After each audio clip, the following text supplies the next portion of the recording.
Okay. Hello, hello, hello. Uh, Good to see you in the chat areas. Let me throw open. Boy, it's a lot of windows to manage and a lot of like cat camera angles and stuff to manage. I've even got the 6K over here as well. Too many things. All right, but back to this. All right, hey everybody. I took some notes from I took some notes from last time. But officially, let me say, hey, welcome to Monday Night Creator Chat, the live stream. And if you're seeing this later, then or listening to this later, then welcome to Do the Thing. This is, I think, the third one, the third time that we have done this particular thing, which is our chat about creativity and what to do when you're stuck, and questions and advice, and me learning stuff from you about how you make stuff. I'm going to have a sip of coffee and just hope that when I look at chat, people aren't saying, oh, your microphones are dead. So let me see. There we go. Hey, hey. Yes, I am using OBS. I looked at, so I'm using OBS to stream. I'm a big fan of Tom Buck's work, though, and he uses, what the hell is it called? He doesn't use OBS. He uses the other one that you pay for. I forget what it's called. Anyway, he's fantastic. Oh yeah, I haven't played Tears of the Kingdom yet, but I'm looking forward to it. I haven't even beaten Breath of the Wild, so no spoilies for Jeffrey, please and thank you. All right, let me pop in onto Los Instagram. Let me pop onto Facebook to see what's going on over there. Hey, Instagram! If you are here on Instagram, I would recommend going to the link that you see right here, because the big show's on YouTube, and I'm literally pointing my camera at my screen on Instagram because that's all I can do right now on Instagram because I don't have access to their broadcaster stuff. I've applied. We'll see what happens. Okay. let me go to my page, see if there's anyone here also from Facebook as well. So if you're on Instagram, I highly recommend hopping over to YouTube because that's where the action is. All right, pulling up some feedback from y'all and some announcements and some questions, and then we will get going. Facebook. Look at these lightning streaks I have in my hair. Look at this. You want to talk about old man? Okay, so catching up. So what's going on creatively on our side of the house? We've got some cool gigs that are happening for the studio. There's a lot of stuff I can't really talk about, but we booked some stuff today, so that's pretty cool. I've got like 3 auditions tonight to do after this, which will be fun. I've got a voiceover audition, and I've got TV audition and a commercial audition, and blah, blah, blah. Who cares? If you watched Will Trent, you may have seen just my arm on the season finale giving Will Trent a box of takeout. That's also the same show where I smashed my iPad screen to pieces. So, yeah, that went really well. So that happened.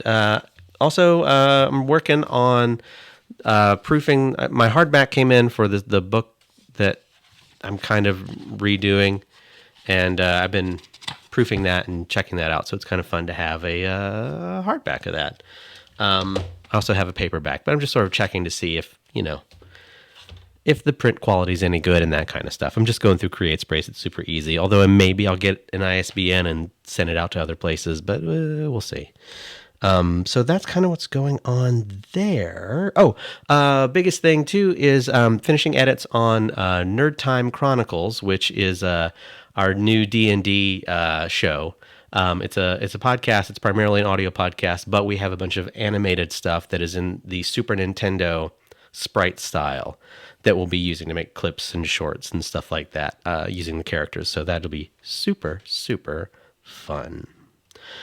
So that's kind of what's going on the creative side of the house. I want to jump right into some I don't know if it's a question, but some feedback, continuing our feedback from the very first time about creativity and like what to do if you're stuck, and maybe things that are holding you back. Oh, wait, sorry, one last thing before we get to that. Sorry, ADD much. Next week, if we work it all out, when I think we will, I think it'll be a lot of fun. On next week's stream, we will have a guest. It'll be Doug, and Doug was who I talked about in the last stream, who shared music with me, and Doug's gonna. I think Doug intends to. I don't know, play some music or share something that they're working on, and to sort of talk about the process of creativity as a musician. And I know there's some other musicians in the room tonight, so if you want to do the same thing, let me know. That'd be super fun. Because I think the people in here that I know who make music make very different kinds of music. So that's kind of cool. So that'll be next week, because we got to work out technically how to do that. Not that it's super hard, but I couldn't even handle getting the regular live stream up tonight. So here we are. Okay, now jumping into the feedback from before. What's holding you back? That kind of stuff. This is from someone. Again, I'm not going to name names because unless that's the thing you just want me to do.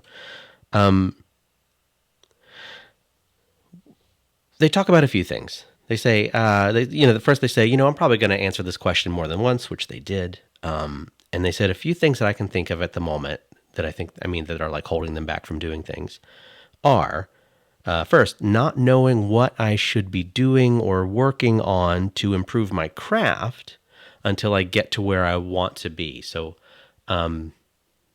unpacking that just a little bit, I think they mean like, what do I need to work on? What are even the fundamental either tools that I need or first steps I can take to even begin the journey to get to do the thing that is my artistic like passion, right?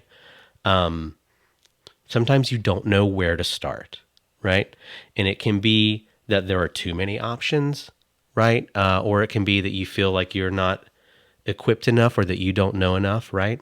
You can get in this like paralysis of like research combined with seeing how other people are so far ahead of you, and like how that can put you in a really weird headspace.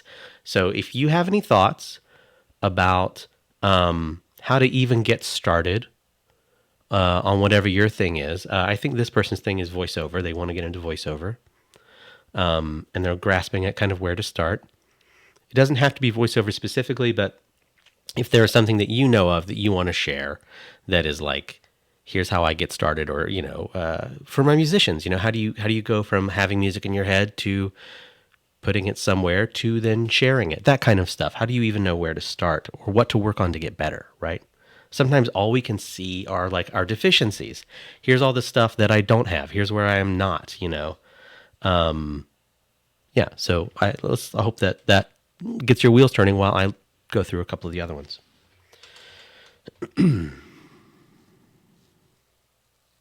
Yeah, ADD is an outdated term. Sorry, I'm an outdated person. That is true. Yeah. I don't know which kind I am. So let's see. All right. Also, continuing the same thread, this person has concerns about their age. In this case, they're worried that they're too old to do this thing that they want to do. And that's tricky. That's tough. It's like, in what capacity, right? When age is tricky, are there things that I feel like I might be too old to do? Probably. But there are also things that I remember I felt like I was too young to do. And a lot of that was in my head. And what is even considered old is changing. But I don't think the question is about caring about your age. I think the question might be about caring about either the perception of your age or the energy levels or the mental flexibility to adapt to some of the newer stuff that's coming down, especially if you're time constrained and you feel like, you've spent your whole life kind of learning stuff. And then to do the thing you want to do, there's stuff you used to know that would work, but now it's all different and new. Do you think, what do we think about how age plays a factor in the thing that we're trying to do? For me, it might be a matter of like, I think of age as like, how much time do I have left? Which is a little morose, but I do. And that sort of makes me work backwards from, well, what do I think I could get done? What could I achieve? Or not even like in a super goal oriented way, but just like what would make me happy? What would make me feel like I've at least tried this? You know, from my point of view, and I know this person specifically. Like I actually have a voiceover gig that I'm working on for this person. I just got to find time to bring him in and do stuff. So from my point of view, as a producer who has a project for this person, like I don't think that they're too old at all. But I do understand that that might be different than how we feel about the rest of the world. So put that in your head. So already coming in hot in the chat here, some responses about age. By talking about maybe starting. Okay, so here's a good one from the chat. I think just starting something you find you're passionate about, no matter what age you're at, is all you can do. There is never a perfect time to start something. Just go ahead and do it. Yeah, I get that. I get that. It might also depend though on what you ultimately want out of it, and I think maybe that's super important is to figure out what do I want out of this thing at the end of the day. And if it's just to try it, then I think that totally works. If it's I want to get booked on a major cartoon, that might be trickier. I will say this though. I think there's an idea that floats around that there's nothing super inspiring for us or motivating for us about like really small goals, right? Sometimes to get the thing that seems attainable, if we set our goal at just the thing that's attainable, that might not be strong enough or inspiring enough for us to actually go and do it. The stuff that I've been fortunate enough to get to do, is under where I've set like my goals and what I want to do. But the goal being pretty far out there is something of a North Star and sort of an inspiration to kind of keep going. And it does, at least for me, put a little bit of fire. So if it were me and I were older, I would set my goals really high because it's like I'm focused.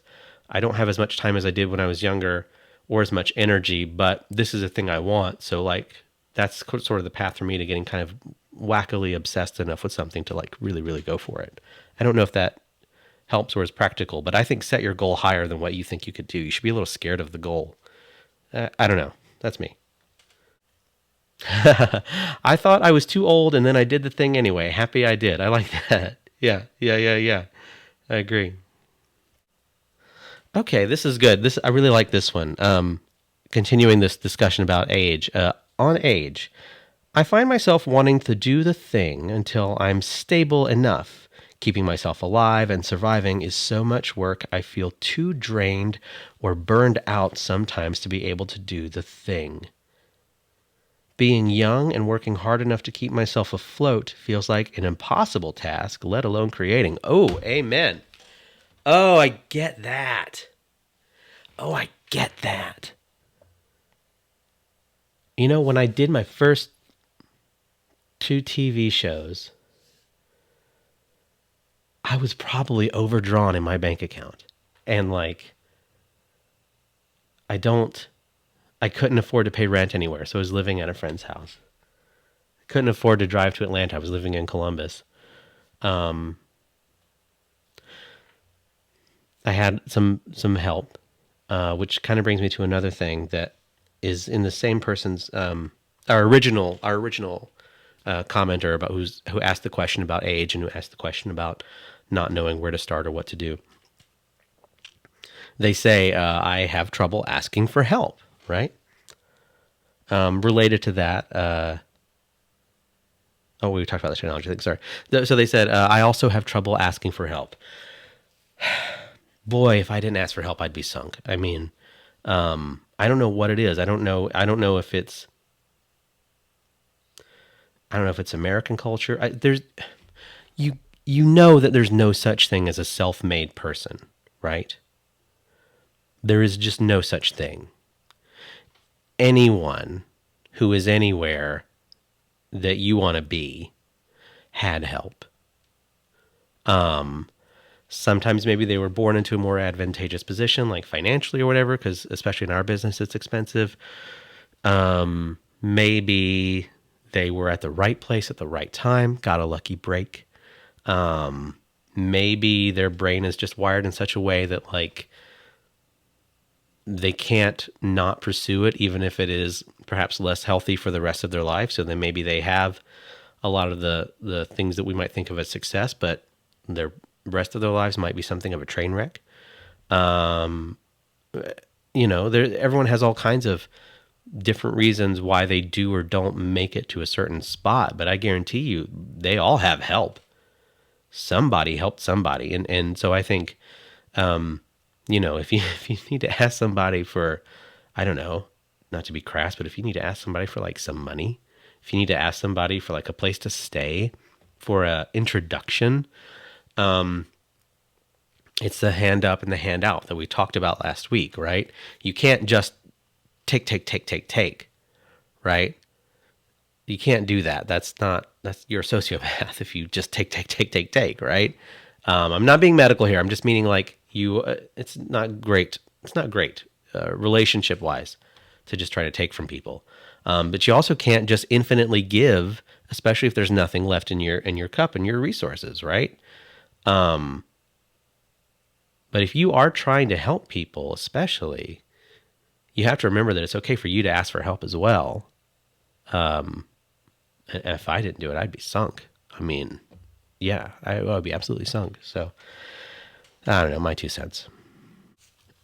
Our original commenter is oh, good night, Jim. Our original commenter is in the chat, in the YouTube chat. So hello, Instagram. If you are on Instagram, I would go to the YouTube link. That's where the big show is. I am just pointing my phone at my screen. Our original commenter is in the chat, and he says that he's 62, which is actually a lot younger than I was expecting. I think you're fine. I think you should just go for it. I think I would be specific about the roles that I try to go for and specific about the things that I try and do, but I think you have plenty of time to make a worthwhile career. So, especially 62, especially. Are you kidding? Forget it. You should go for it.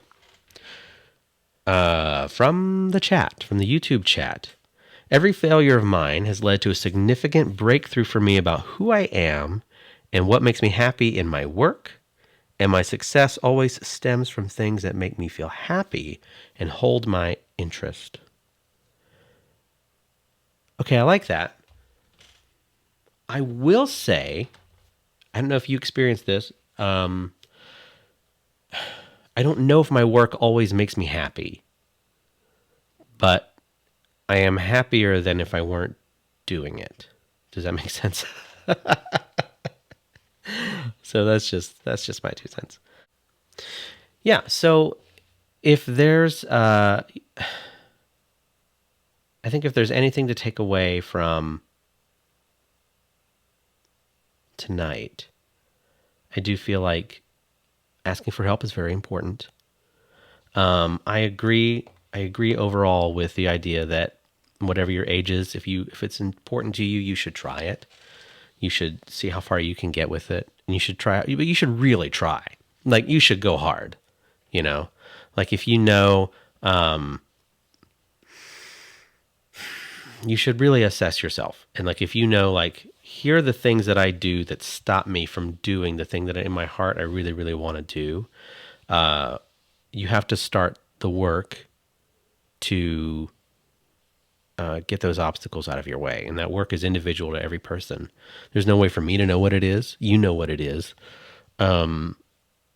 But you have to, it's hard. You have to be really honest with yourself without also letting that hit a self-defeat spiral.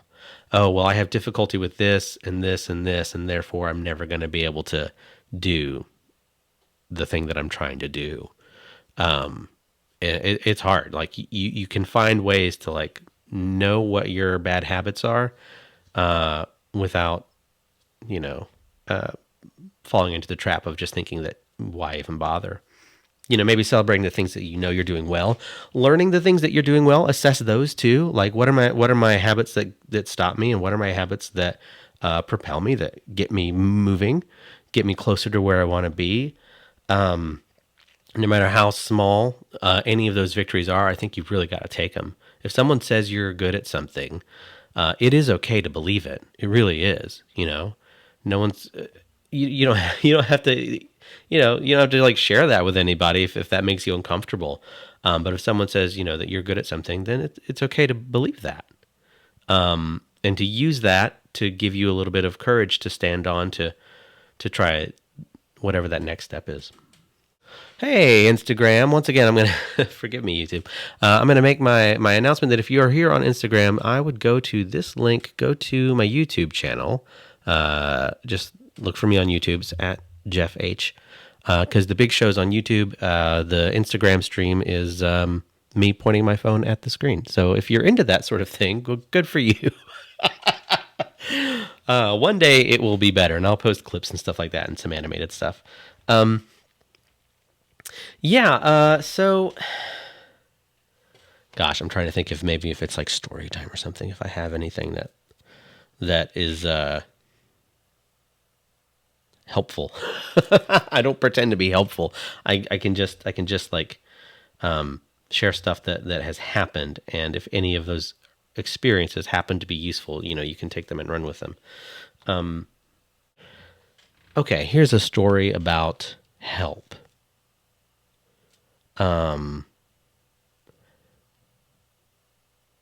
I was in a play,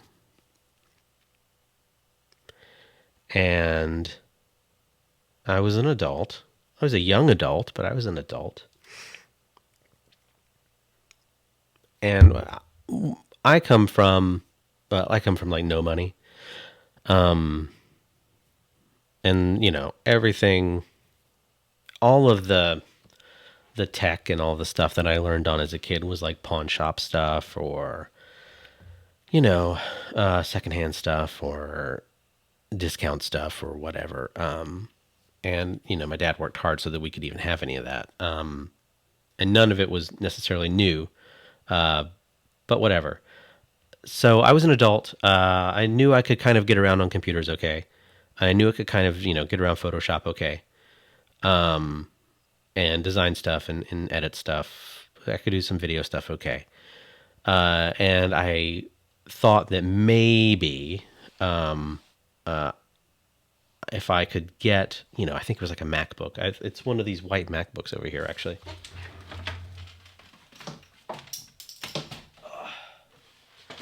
Yeah, it's not this one, but it was this one. The original one that I'm about to talk about, this is all that's left of it. This is this is the motherboard. Anyway, by the way, all this junk, people just give me this junk. But I wanted one of these because I thought I could make money with it. And I thought, if I make money with this, doing some kind of video or graphic design or something like that, it wasn't making movies, right? But it was closer than if I took a job that was going to be like a distraction, right? Speaking of, there's literally a movie slate inside of this MacBook. Anyway, so I thought, okay, if I could get one of these MacBooks, I could start some design career or whatever. I don't know. I don't know. It was like a step out, right? It wasn't the thing I wanted to do ultimately, but it was a step in that direction. I had no money. I was doing actor stuff. I was in a play that was paying next to nothing, but it was paying. And again, same thing. That was closer to what I was trying to do. I'm in a play. I'm getting money acting. Not a lot of money, but I'm getting a little bit of money acting. This is great. Okay, if I can take any of that and use it to get a computer that I could do graphic design work with, then maybe I can keep this sort of cycle going. I can find acting gigs. I can do design work, whatever. And there's an old friend of mine in the show, and He was an older gentleman. Um, and he had seen me doing. I mean, he knew me for a long time. He'd seen me do tons of plays and stuff. And I I don't know how this happened, but I asked. I said, "Here's what I'm trying to do. If I could get this computer, I think I could do it, and then I could pay you back." And we went to the store. We went to the little bitty Mac store in town, and they bought that MacBook in cash, and I kept the invoice so that I could see what it cost, and not right away, nowhere near right away, because again, wasn't making like hardly any money, but I was able to use that computer to get better at editing and book some like local design works, I think with the same theater and some other people. And I did make enough to pay him back. And the day that I paid him back was like the best feeling in the world. Because I kept my promise and I paid him back. Because they believed enough in me in the first place to even help make that happen. And because I was right. I needed to ask for the help because the help is going to help get me out of this situation where I am and get me closer to where I'm trying to go.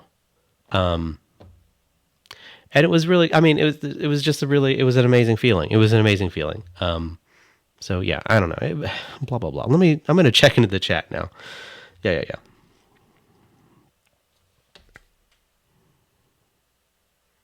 All right, yeah, folks got to go. A job that is a distraction is hard. Okay, yeah. So survival jobs. Do we want to talk about those? Do we take survival jobs? I do. Oh yeah, all of them. The worst survival job I ever had was actually at that same theater, and it may not be the one that people are thinking of. I wanted to be an actor, and I took a job at this theater, and I was there to. They all knew I could do improv stuff, and I was there to run their corporate training through improv program. And I thought it was the right thing. Like, it'll be salaried, I'll be doing corporate stuff, but through improv, and I believed in it. But I was hired on the condition that I was not allowed to be in the shows. Like, that was a condition of my hiring from them. Say, okay, we'll hire you, but you are not allowed to be in the shows. I don't know why I took that. I think I thought I was stronger than I was, or maybe I thought they didn't mean it. But I remember looking out the door to my office, every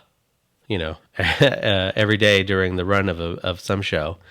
And I could open, it was on the third floor, and I could open up and I could look down and I could see performers performing, acting on stage, doing the thing that I was not allowed to do. And feeling my heart sink in such a way and realizing, boy, what a coward. I'm not judging him. I'm just saying that's how I felt in the moment. Boy, I felt like a coward. And I felt like a liar to myself. And I was more mad at myself not that I took the job, because I get it, I needed money, but I was mad at myself that I wasn't honest enough with what I wanted. So I made it. After that, like, if I were to take survival jobs that are in related industries, you can make that work. Absolutely. I would try to find ways where it was either going to actually help me get closer to where I wanted to be. So like, I did take another job with that theater at some point, but it was helping to run their film studio. Right. And that was closer. And I met some amazing people there. And they were able I was able to help them with film stuff, and they were able to help us. Right. And so that was definitely worth it. But I think another strategy might just be like, take a job that's like so different than whatever your passion is, or a job that you can easily drop and leave. I don't know. Does anyone have anything like that in your life?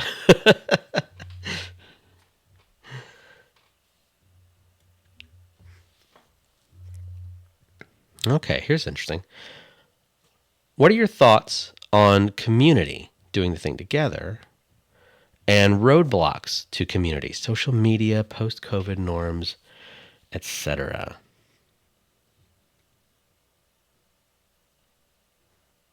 I love community. I love doing stuff together. When you could do stuff with a group, it's fantastic. Roadblocks to community. Okay. Social media as a roadblock to community. That's interesting. Are we talking like, is the question about like not physically being able to be together? I could use a little clarification on what we mean, I think. Also, my cat is. Hello, cat. Here we while we're waiting, one of my professors said something that hit really hard for me. Passion is great, but paychecks are better. It made me realize that sometimes you have to do a lame job to get to a gig you love. Did that piss you off? I understand it, but it does kind of piss me off. Only because like it's so obvious, but it also sounds a little like it's trying to make your dreams small. Which I think is damaging to a younger person, especially if you're in college. Passion is great, but paychecks are better. And a paycheck for your passion is the best thing of all. Look. We're talking about what? We're talking about either choosing a career, right? And if the career is artistically the thing that you want to do, right? And you're able to pursue a path where your art, whatever your work is in the realm of art, is the job that's paying your bills, right? That's fantastic. Versus something that I think is equally valid. Your creative life is very fulfilling and you are getting to pursue the things you want to pursue, and it is funded by a totally different financial life, right? There is absolutely nothing wrong with go to work, do your job, whatever that is. You don't have to be passionate about it. You can like it, whatever. And that being the thing that in your free time funds your art, but also allows you to, stay alive and take care of your family and that kind of stuff. 100%. Those things are like all valid. But I am frustrated with the thought of passion is great, but paychecks are better, without the addendum of you can have both. Actually, there's but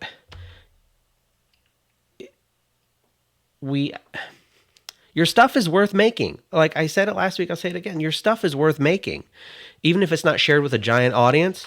Right? Even if it's just for you, and if it's just for your own like mental well-being, right? Like your stuff is worth making.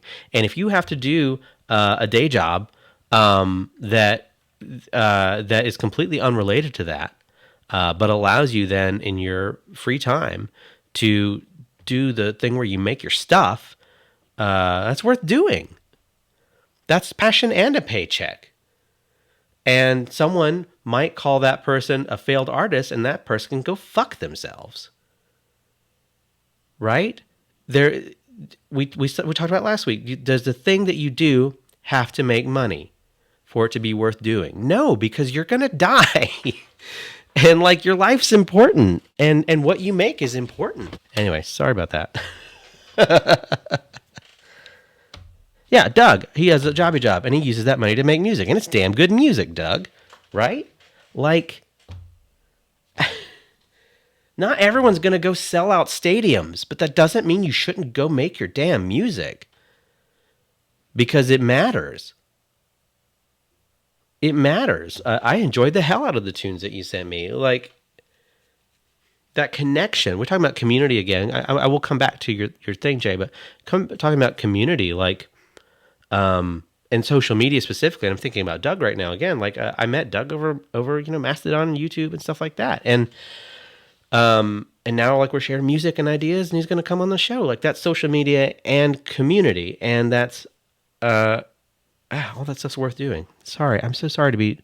I'm sure this person meant well. I'm sure this person was saying, please don't die. Please make sure you have enough money to sustain yourself so that you can do whatever you're passionate about. Um, it's like saying, it's like saying, going for a walk in the park is great, but breathing oxygen is better. Do we live in a world where you don't need money to do stuff? Isn't that just a given? Isn't that just a given? So fine, figure out how to make your money. Figure out how to make your money.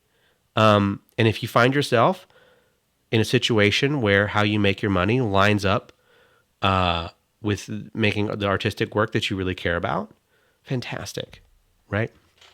Okay, I've apologized like 10 times. Sorry. It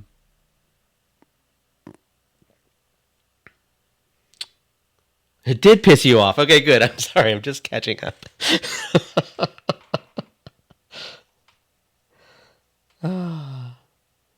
Okay, I'm going to read the full comment though. Yeah, it did piss me off because there were more monetary goals behind what he was saying. Of course, I bet I know who this is.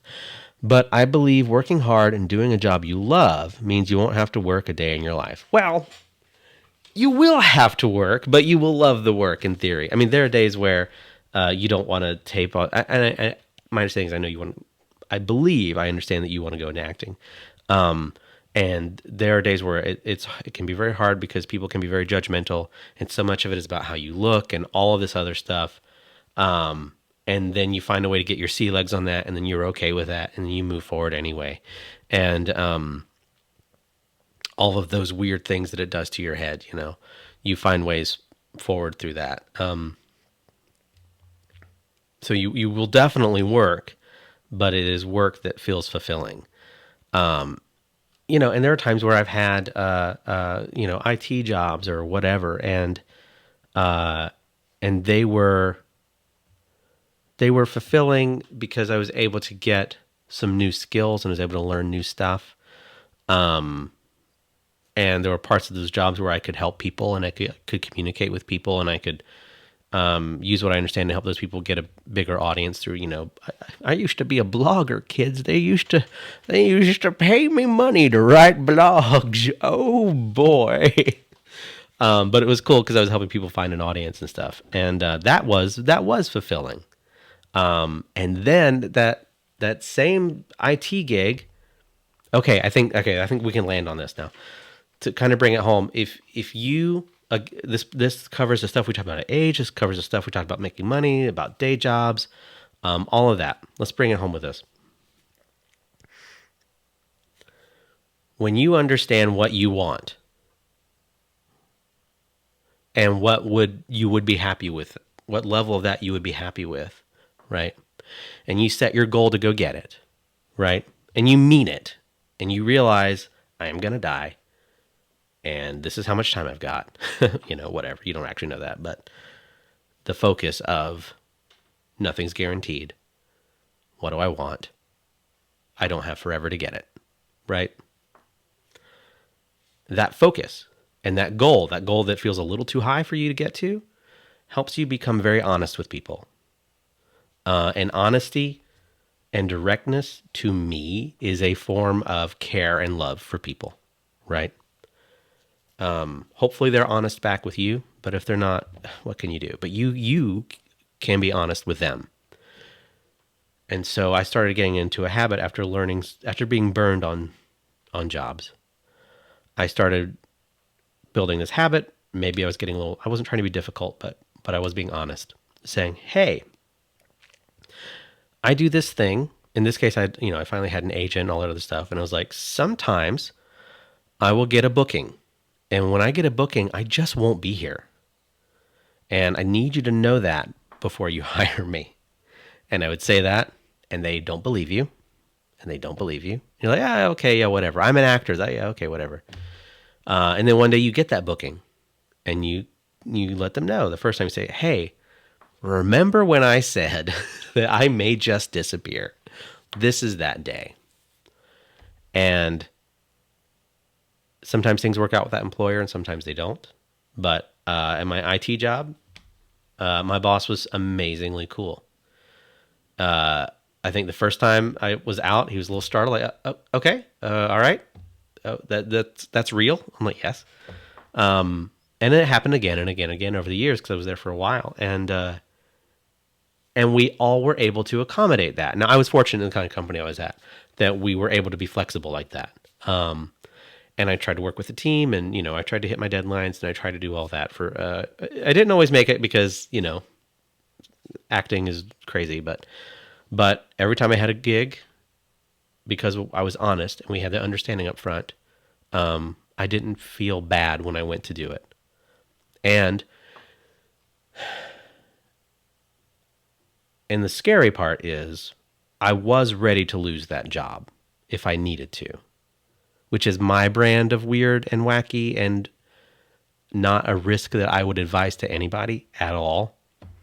I also did not have the money if I did lose that job, but I knew what I wanted. And just to be clear, that could have all gone very badly for me, right? And there were times where maybe I didn't make enough money in a given week because it was contract-based or whatever.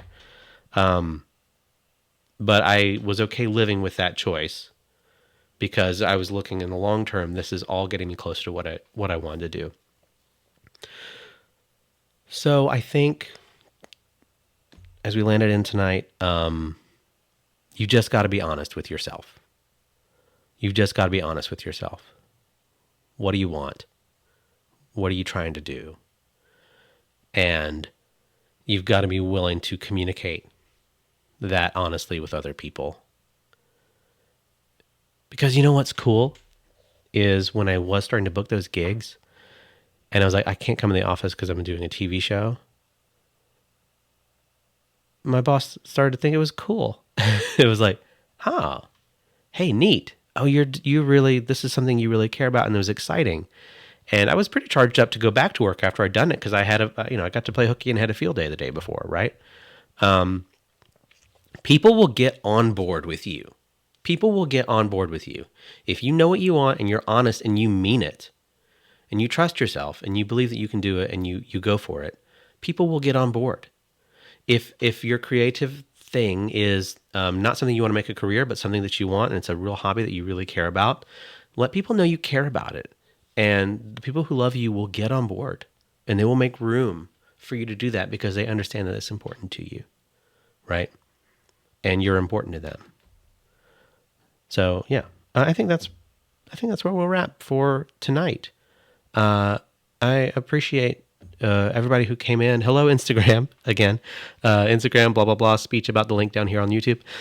Yeah, I think that's where we're going to wrap for tonight. I will post an edited version of this live, because gosh knows I ramble tonight, up on my YouTube channel. I'll cut down, if there's anything worth cutting, I'll cut it down into some reels as well. And I'll maybe animate some stuff. I'm still working on the animations from the first batch. I'm going to kind of do them all in a thing. There is also an edited audio-only podcast on this on assembler.fm, which is my podcast network. Whatever. It's the website. I put things online where I talk to you. Yeah, so YouTube for the video, Reels for some verticals, whatever. It'll all be out there. I really appreciate you being here. Sophia, I'll let you know when the edits are up so you can see them. Thanks for coming in late. Yeah, I appreciate you being here, and please learn what you want and be honest about telling people what you care about. And I care about you being here, so thanks. Go do the thing. And I'll see you next week with our musical guest, Doug. That'll be great fun. All right. Bye, everybody. I'm going to stop. Bye.